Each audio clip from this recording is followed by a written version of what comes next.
Hello and warm welcome everybody. I would like to thank you all for joining us for this webinar. Today's webinar is titled Web Performance Critical Success Factor for e-Retail. This webinar is being brought to you by Idexcel. I have a few tips here about the platform we are using to deliver this webinar. Once I start the presentation, I'll try to put all of you on mute so that we don't have any disturbance and the audio is clear for all the participants. You can ask questions and you can put in a question at the right bottom corner of your GoToMeeting window, and I'll take the questions as they come in, and if I'm not able to get to them during the session, I'll get back to you once the session is done. And I also have a couple of poll questions in this webinar, and those will basically help me understand the distribution of people who are attending this webinar in terms of who are the users, the providers, and things like that. If you miss any part of the webinar, don't worry. We will put it on our website idexcel.com, and we'll share the link as part of our follow-up for this webinar registration. And you can click through and watch it anytime you have some free time. It's completely going to be on demand. Well then, let's get started. Let me introduce myself. My name is Venkat, and I'm a Director Testing Services at Idexcel. If you look at the quick agenda that we have today, I'll quickly run a poll that we talked about earlier to profile the participants. And then we'll quickly talk about the paradigm shift that's happening in the retail industry and various facts on how e-retail has grown to be #1 right now from the financial standpoint, where we look at some financial trends and other stuff. And what kind of impact the web performance has on e-retail. We'll try to understand that aspect. And then finally, the takeaway from the presentation is how can the e-retailers achieve a world-class web performance and improve their loyal customer base and sales. The primary intent of this webinar is to provoke some thoughts in the e-retailers and provide insights and cues to setting up a well-performing online retail presence for the upcoming holiday season and beyond. Let me initiate the poll here. I have two questions. First question is, have you purchased at least one product online in the last 6 months? The poll is up right now. You can answer. I'll give you a few minutes to answer that.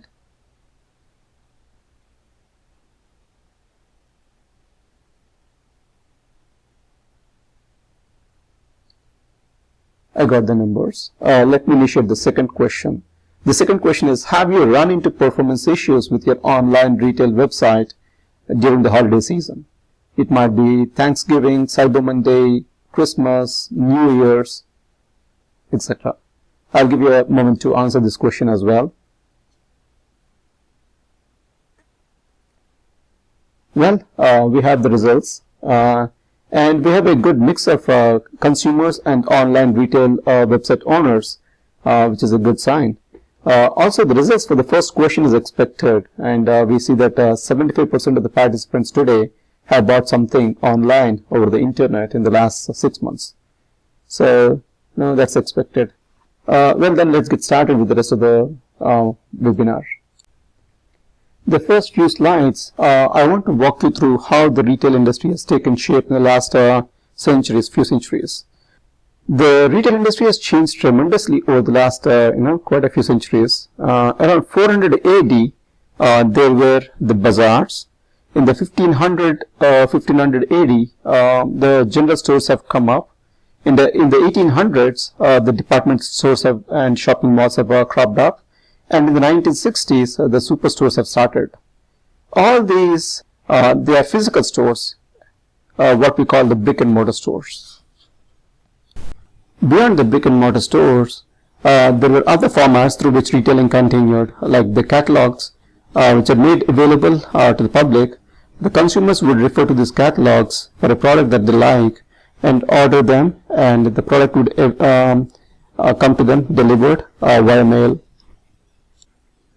And there were call centers where people, the consumers, could call in and place orders for the products, and the products got delivered at their home via mail. And in the 1990s, the online revolution started and it never stopped. Prior to the 90s, it could never be imagined for a retailer like Amazon.com to even exist. In fact, Amazon, which is an e-retailer, is positioned at 15th in the top 100 retailers in the world. Today's world, it has just become a global village with internet connectivity everywhere and anywhere you go. You can do almost anything online without leaving the comfort of your house. The time from the 90s to this day have seen many other retail formats, all of which are possible due to the internet revolution. These include the retail websites, flash websites which sell a product a day, like onesaleaday.com website. In the recent days, we've seen great traction in like group buying websites, which offer products at a deeply discounted price as long as the predefined number of sales are realized.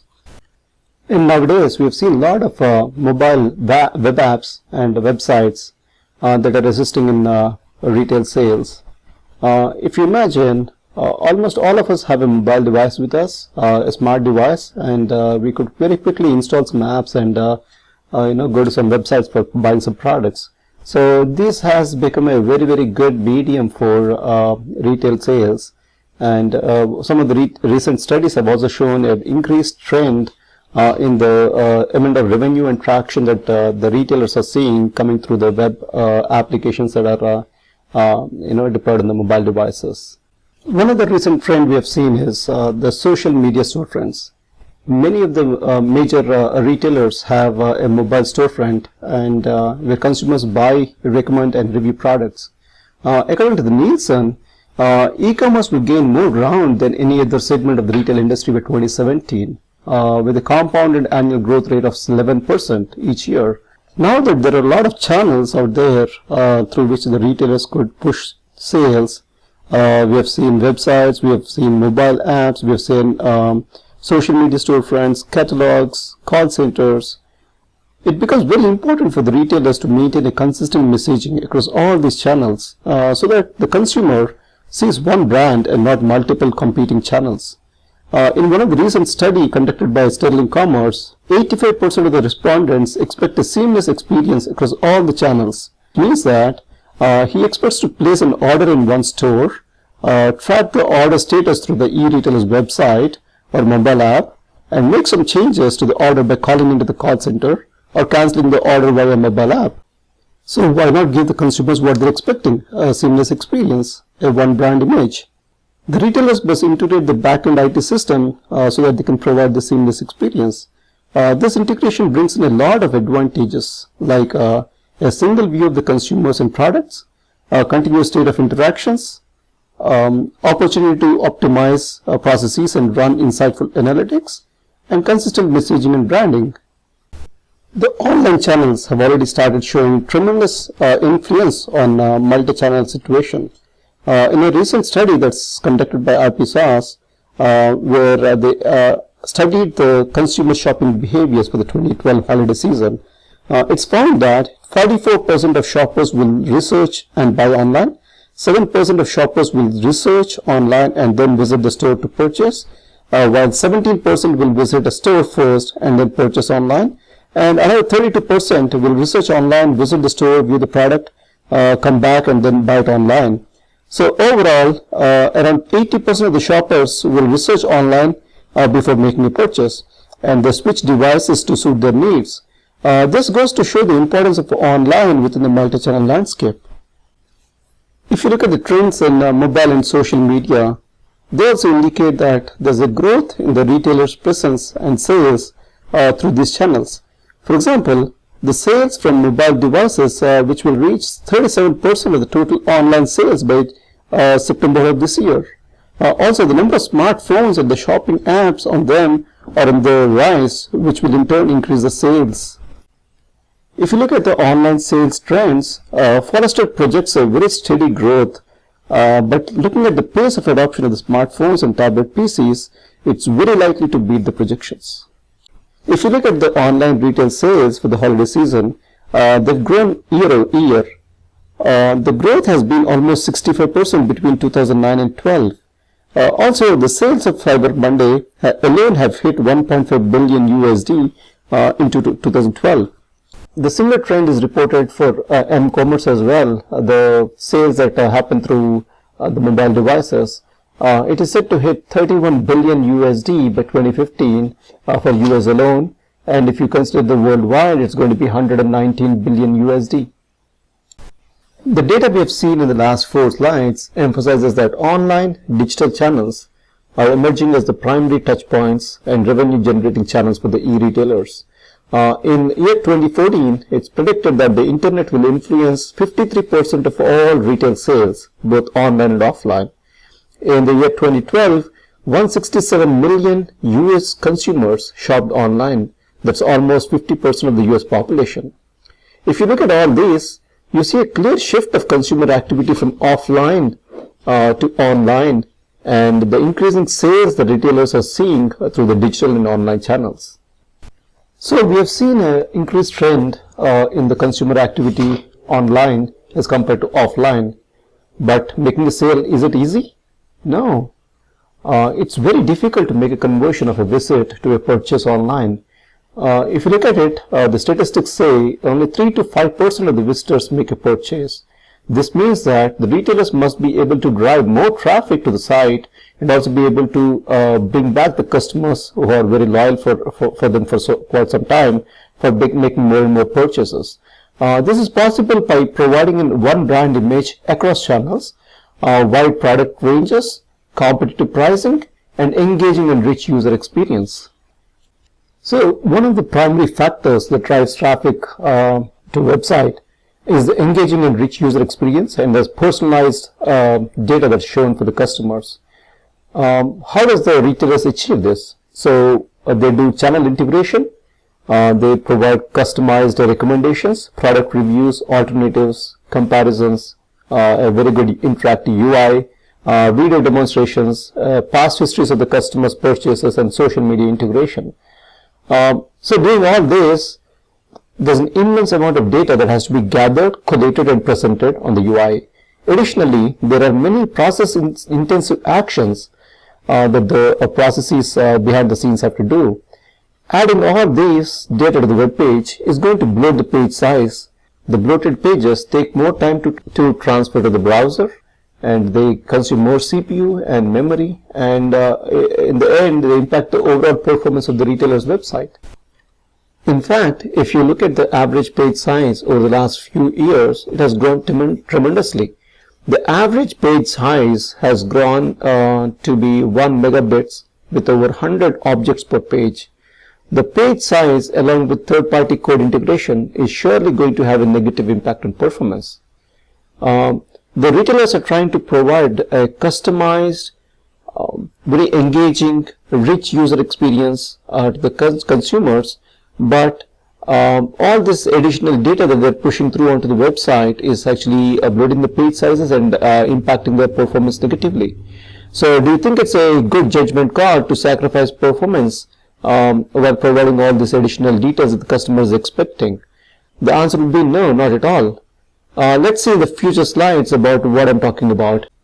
The consumer wants best of both worlds. He wants a very rich and engaging user experience, but at the same time, he also allows his websites to be performing very well and responding back quickly. A study of a travel website shows that 57% of the users will abandon the website if it does not respond back within 3 seconds. 60% of the mobile users expect their site to load in under 3 seconds, and if it doesn't do it under 5 seconds, about 74% of the users will abandon the site. And 79% of the online shoppers who experience dissatisfaction are likely to not return or buy anything from that website again.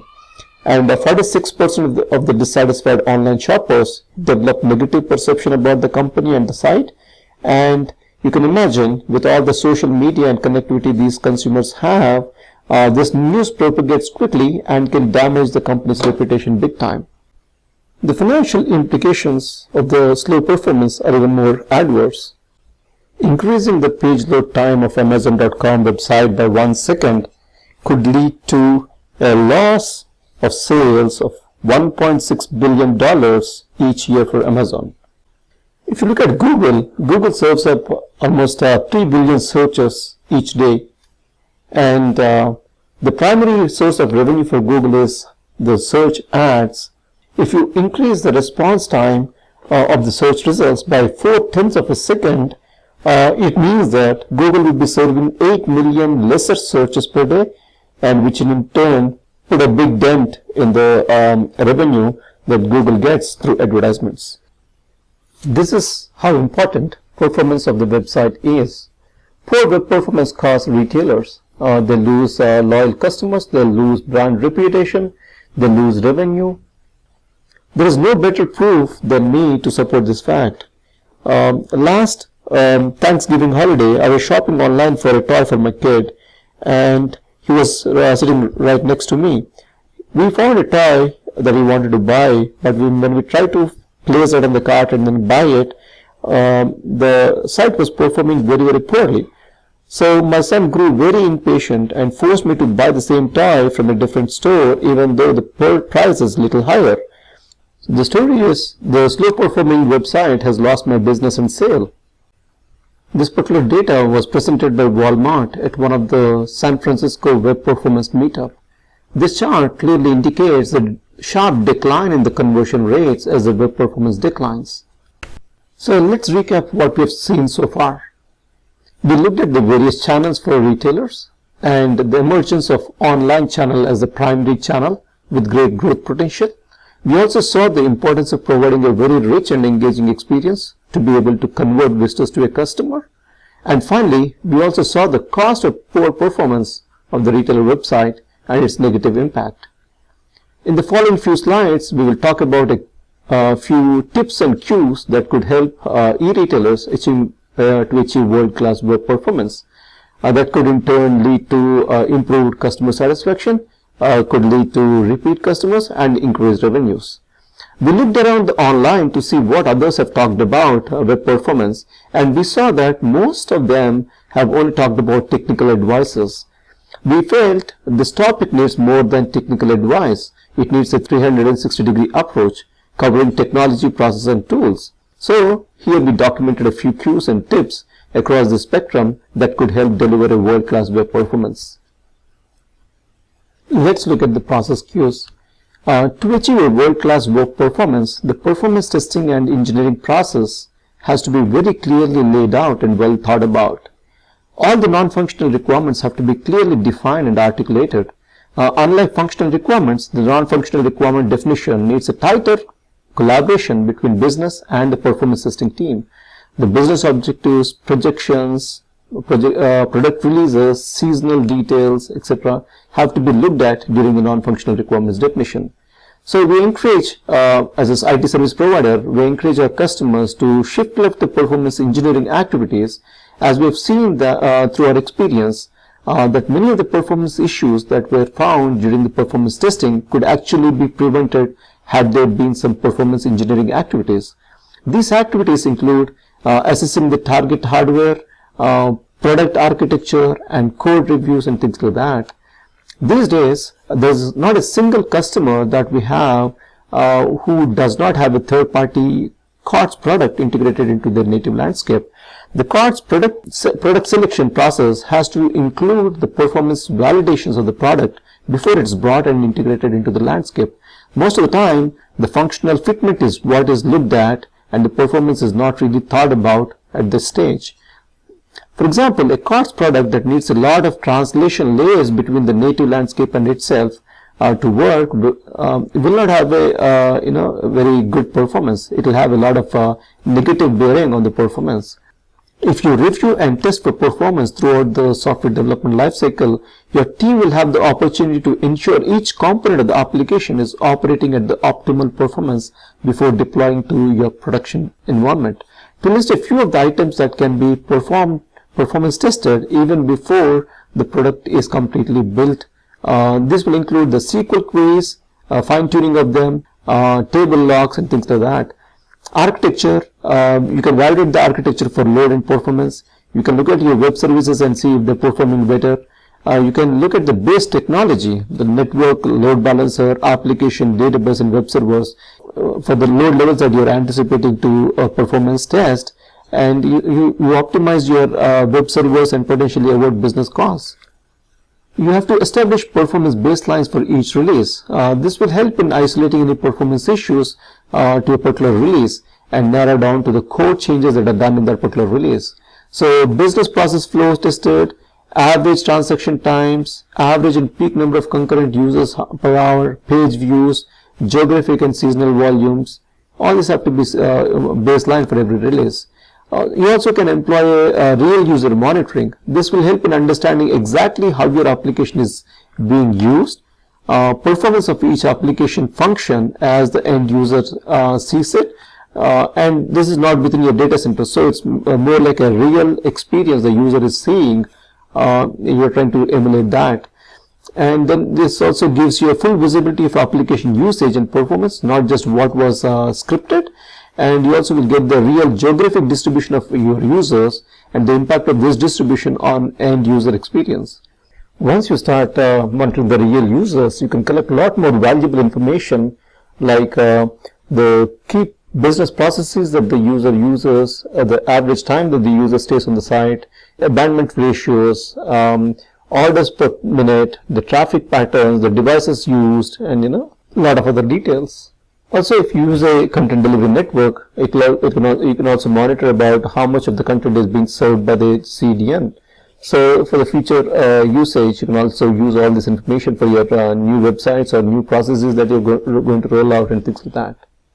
Coming to the technology side, a lot of front-end optimization is required. As we have seen earlier, the page sizes are growing exponentially. These bloated web pages are going to slow down the page response times and eventually the performance. A study conducted by Yahoo found that on an average, around 10 to 20% of the total page loading time is spent on the back end, and other 80% of the time is spent on the front end. So front-end optimization, or FEO in short, is a place to focus to bring in performance improvements to the website. Look at everything that could be optimized. Make fewer and smaller requests, like images, JavaScript and CSS, etc. Use a content delivery network so that the content is closer to the where the request is originating. And you have to leverage the browser caching. You have to simplify the DOM so it takes lesser time for the browser to paint the page. Keep HTTP alive. If you have a lot of transactions going back between your client and the server, you can keep the HTTP connections alive for more time, so you can reduce your time that's required to spawn these connections every time there's a communication going back and forth. And once in a while, make sure that you clean out all the tags that are not required and third-party code that's not required anymore. You can also enable HTTP compression to make better use of the available bandwidth. Now I'll show you a video I picked up from the YouTube which shows how some of these front-end optimization techniques can really impact the performance, web performance. You see 4 pictures out there, 4 videos. First one is the original video, and the next one is a video that is a video that's with keep alive and compression enabled. The third one is an implementation of CDN, and the fourth one has some more additional front-end optimizations.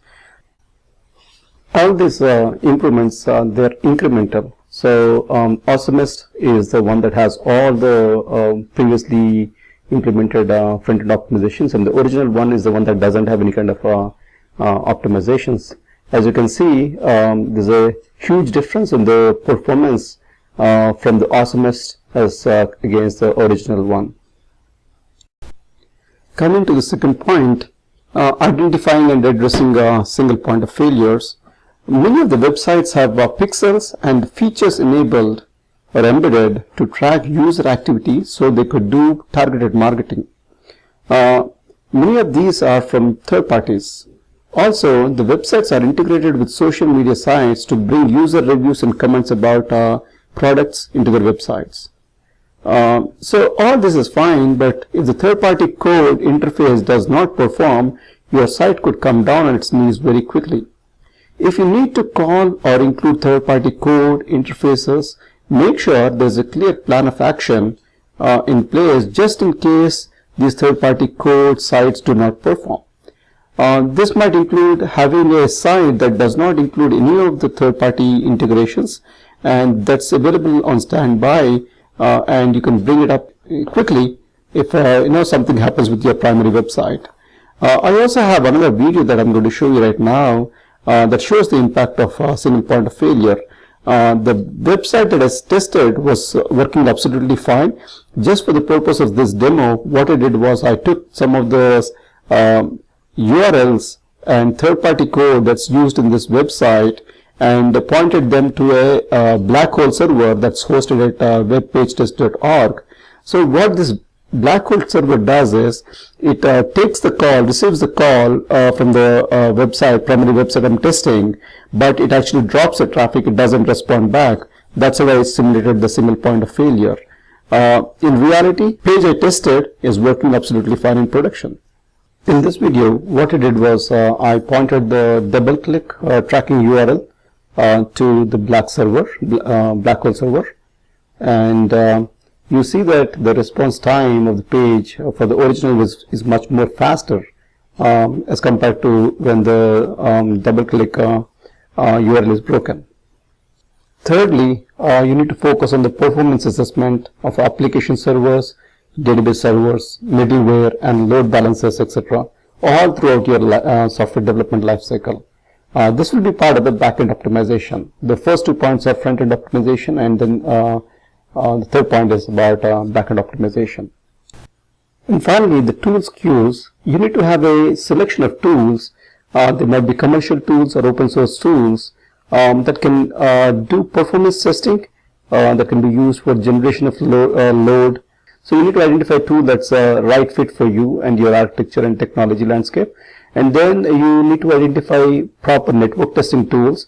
The tools that can simulate various network conditions like constricted speeds, packet losses, etc. And you also need to have a lot of monitoring tools. Monitoring is very important and critical for performance testing, because that's how you need to you understand what's happening on the front end, what's happening on the back end, and what you get a lot of cues from the monitoring tools about which areas of the code, which areas of the infrastructure you can help the architecture team to focus on to make the fine-tunements. And you can also use a lot of web analytics that will give you a lot of insights into how the load patterns are, what kind of activities that users are doing, and that can be used to fine-tune your performance testing activities again and again. And you'll be making sure that your performance scripts are simulating the users much more closely using all these web analytic tools and also the data that's provided from those tools.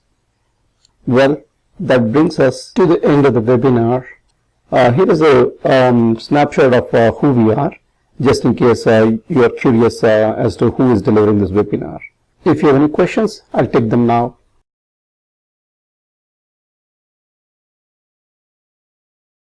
I got the first question from Mr. Mike.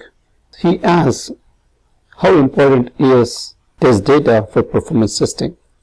Good question, Mr. Mike. Performance testing, it is simulation of the actual user load and user transaction. And this also has to be simulating the real environment in which the transactions are happening. For example, if you think about a database that's having 10 records, a query will respond back much more faster than a database that's having say 1 million records. So when you do the performance testing, you need to make sure that the data that you use for your transactions are pretty realistic and closer to the actual real-time scenarios, and also the database sizes are pretty similar to what you see in the production kind of environment. So only then you'll be able to replicate the real performance and assess the real performance of the system. The next question I get from Mr. John, he asks, all the cues that you have shown, are they pertaining or relevant only for retail websites and retail industry?